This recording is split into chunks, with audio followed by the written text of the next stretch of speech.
ఈ వారం ప్రపంచవ్యాప్తంగా జరిగిన వార్తా విశేషాలన్నింటినీ మీ ముందుకు తీసుకొచ్చే వసుదైక కుటుంబం కార్యక్రమానికి స్వాగతం. అమెరికా అధ్యక్ష ఎన్నికలు నవంబర్లో జరగనున్న నేపథ్యంలో రిపబ్లిక్ పార్టీ అభ్యర్థిగా డొనాల్డ్ ట్రంప్, డెమోక్రటిక్ పార్టీ అభ్యర్థిగా జో బైడెన్ ఇప్పటి వరకు ఎన్నికల ప్రచారంలో పాల్గొన్నారు. అయితే ఇప్పుడు హఠాత్తుగా జో బైడెన్ అధ్యక్ష ఎన్నికల పోటీ నుండి తప్పుకున్నారు. ఈ నిర్ణయంపై జో బైడెన్ వివరణిస్తూ అమెరికా దేశ ప్రజల ప్రయోజనాలను కాపాడటానికి డెమోక్రటిక్ పార్టీని ఏకతాటికి పైకి తీసుకురావడానికే ఈ నిర్ణయం తీసుకున్నామన్నారు. కానీ ప్రస్తుతం అమెరికా అధ్యక్షుడిగా పూర్తికాలం కొనసాగుతానని జో బైడెన్ వివరించారు. My fellow Americans, I'm speaking to you tonight from behind the resolute desk in the Oval Office. In this sacred space, I'm surrounded by portraits of extraordinary American presidents. I revere this office, but I love my country more. It's been the honor of my life to serve as your president. But in the defense of democracy, which is at stake, I think it's more important than any title. I draw strength and I find joy in working for the American people. అయితే ఎన్నికల పోటీ నుంచి Joe Biden తప్పుకోవడంతో Indo America ఉపాధ్యక్షురాలు కమలా Harris democratic party తరఫున America అధ్యక్ష ఎన్నికల్లో పోటీ చేసే అవకాశాలు ఎక్కువగా ఉన్నాయి. జో బైడెన్ సైతం కమలా హారిస్ కు మద్దతు పలికారు. అయితే డెమోక్రటిక్ పార్టీ అభ్యర్థిగా నిలవాలంటే నేషనల్ కన్వెన్షన్లో డెలిగేట్ల మద్దతు సంపాదించాలి. ప్రస్తుతానికి కమలా హారిస్ దాదాపు అందరి డెలిగేట్ల నుంచి మద్దతు కూడగట్టుకుని ఎన్నికల ప్రచారానికి సిద్దమయ్యారు. ఈజిప్టు జాతీయ దినోత్సవాలు భారత్లోని న్యూఢిల్లీలో జరిగాయి. ఈ వేడుకల్లో భారత విదేశాంగ శాఖ మంత్రి సుబ్రహ్మణ్య జైశంకర్ పాల్గొన్నారు. ఈ సందర్భంగా ఆయన ప్రసంగిస్తూ ఈజిప్టుతో భారత్ దీర్ఘకాల సంబంధం మరింత బలపడిందని పేర్కొన్నారు. ఇరు దేశాల పరస్పర ప్రయోజనాల కోసం కొత్త అవకాశాలు అన్వేషిస్తున్నామని, ఇప్పటికే ఎలక్ట్రానిక్స్, హరిత శక్తి తదితర రంగాల్లో భారత్కు చెందిన కంపెనీలు ఈజిప్టు ఆర్థిక వ్యవస్థలో పెట్టుబడులు పెట్టాయన్నారు. అలాగే భారత విదేశాంగ మంత్రి సుబ్రహ్మణ్య జైశంకర్ 3 రోజుల పర్యటన నిమిత్తం లావోస్ కి జూలై 25వ తేదీన వెళ్లారు. ఏషియన్ యూనియన్ ఆధ్వర్యంలో జరిగే విదేశాంగ మంత్రుల సమావేశంలో ఆయన పాల్గొనున్నారు. ఈ పర్యటనలో భాగంగా వియంటియాన్ నగరంలో ఏషియన్ దేశాలకు చెందిన విదేశాంగ మంత్రులతో ద్వైపాక్షిక సమావేశాలు నిర్వహిస్తామని సామాజిక మాధ్యమం వేదికగా ఆయన పేర్కొన్నారు. ఏషియన్ యూనియన్ యొక్క ఐక్యత, ప్రాంతీయ నిర్మాణానికి భారత్ బలమైన మద్దతిస్తుందని భారత విదేశీ మంత్రిత్వ శాఖ పేర్కొంది. ప్రతిష్టాత్మక ఒలింపిక్ క్రీడలు ఫ్రెంచ్ రాజధాని ప్యారిస్ లో జూలై 26వ తేదీన అట్టహాసంగా ప్రారంభమయ్యాయి. ప్రపంచవ్యాప్తంగా ఉన్న 205 దేశాలకు చెందిన 10,500 మంది క్రీడాకారులు 32 విభిన్నమైన క్రీడల్లో పోటీ పడనున్నారు.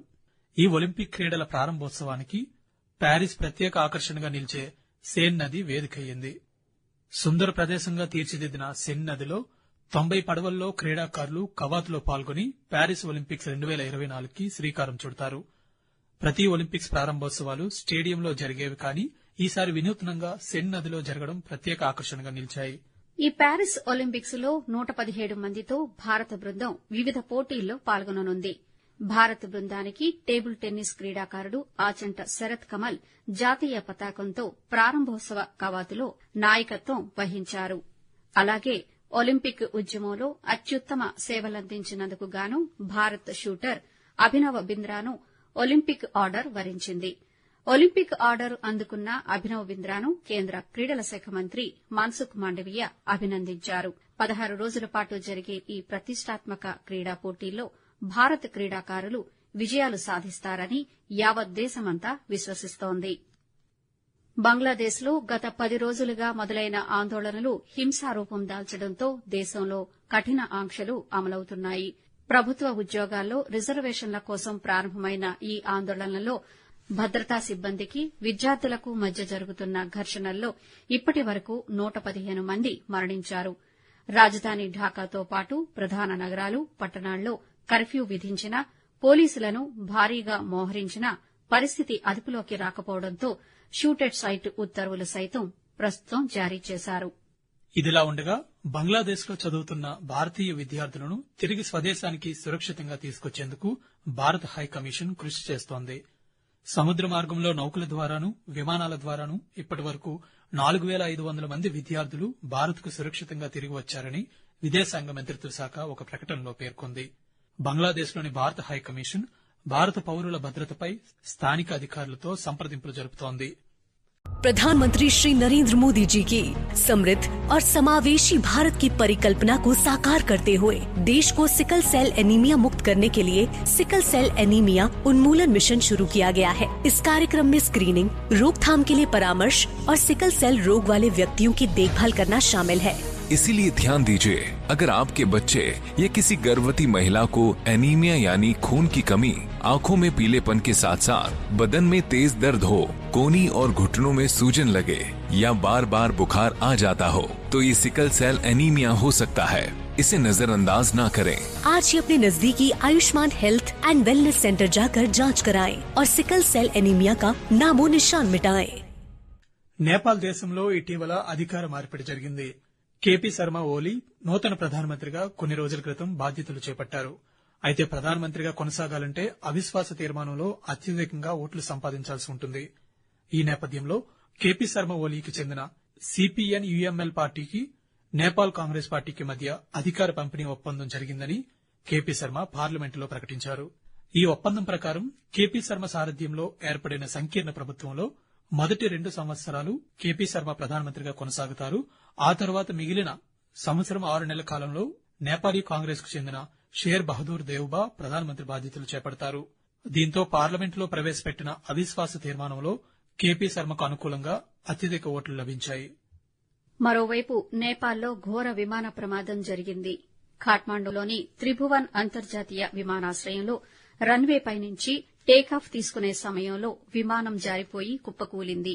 ఈ ప్రమాదంలో 18 మంది ప్రయాణికులు మరణించారు. గతంలో ఇదే త్రిభువన్ విమానాశ్రయం వద్ద బంగ్లాదేశ్ ప్రయాణికులతో విమానం ఇలాంటి ప్రమాదానికి గురైంది.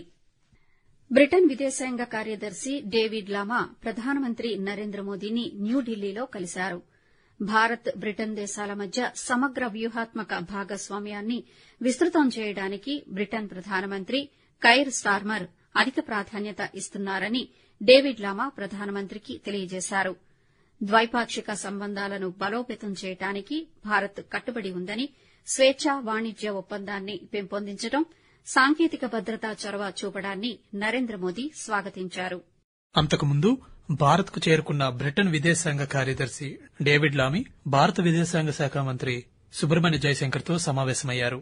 ఈ సందర్భంగా బ్రిటన్ విదేశాంగ కార్యదర్శికి సుబ్రహ్మణ్య జయశంకర్ సాదర స్వాగతం పలుకుతూ ఇరు దేశాల మధ్య ద్వైపాక్షిక సంబంధాలు మరింత బలోపేతమవుతాయని విశ్వాసం వ్యక్తం చేశారు. Foreign Secretary, delighted to welcome you to India on your first official visit. But it's great to see you in this responsibility. Convey my good wishes for your success. Look forward to working with you. Do believe that our relationship. It is a very important relationship, but there are enormous possibilities there. How we explore those possibilities, how do we realize our potential in a more meaningful way is one of the tasks that I look forward to undertaking with you. We are both countries which have a big global presence in different ways. So I think it's also important that India and the UK work together on global issues and in global platforms. So that too, I hope, would be part of our conversation. Once again, a very, very warm welcome. అంతర్జాతీయ ఆర్థిక వ్యవస్థను సంస్కరించాలని ఐక్యరాజ్యసమితి secretary general Antonio Guterres ప్రస్తావించారు. వచ్చే సంవత్సరం June 30 నుంచి July 3 వరకు స్పెయిన్లో అంతర్జాతీయ ఆర్థిక వ్యవస్థ సదస్సు జరగనున్న నేపథ్యంలో ఇథియోపియాలో సంసిద్ద కమిటీ మొదటి సమావేశంలో దృశ్య మాధ్యమం ద్వారా పాల్గొన్న ఆయన ప్రస్తుత ఆర్థిక వ్యవస్థ సరైన ఫలితాలు రాబట్టకపోవడంతో ప్రక్షాళన చర్యలు చేపట్టాలన్నారు. ప్రముఖ మైక్రోసాఫ్ట్ సంస్థకు సంబంధించిన విండోస్ ఆపరేటింగ్ సిస్టంలో ఒక సాంకేతిక సమస్య యావత్ ప్రపంచాన్ని అతలాకుతలం చేసింది. విండోస్ ఆపరేటింగ్ సిస్టంలోని ఒక చిన్న అప్డేట్ పెద్ద సమస్యను సృష్టించింది. విండోస్ ఆపరేటింగ్ సిస్టమ్ కు సెక్యూరిటీ సేవలందించే క్రౌడ్ స్ట్రైక్ సైబర్ సెక్యూరిటీ సంస్థ చేసిన ఫాల్కన్ సెన్సార్ సాఫ్ట్వేర్ అప్డేట్ లో లోపం కారణంగా ప్రపంచవ్యాప్తంగా ఉన్న పలు దేశాల్లోని విండోస్ ఆపరేటింగ్ సిస్టమ్ తో పనిచేసే కంప్యూటర్లలో అంతరాయం ఏర్పడింది. దీంతో పలు విమానయాన సేవల్లోనూ, బ్యాంకింగ్ సేవల్లోనూ, మీడియా సంస్థలు, రైల్వే సంస్థలు, టీవీ, రేడియో, వైద్య సేవలు పూర్తిగా స్తంభించిపోయాయి.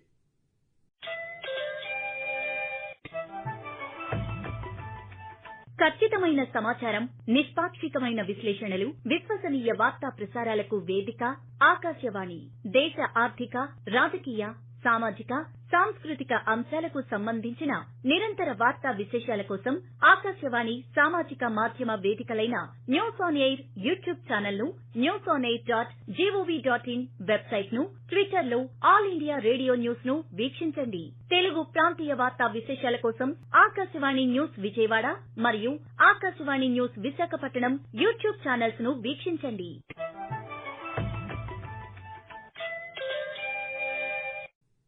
దక్షిణ ఇథియోపియాలో కొండచర్యలు విరిగిపడిన ప్రమాదంలో మరణించిన వారి సంఖ్య 229కి చేరింది.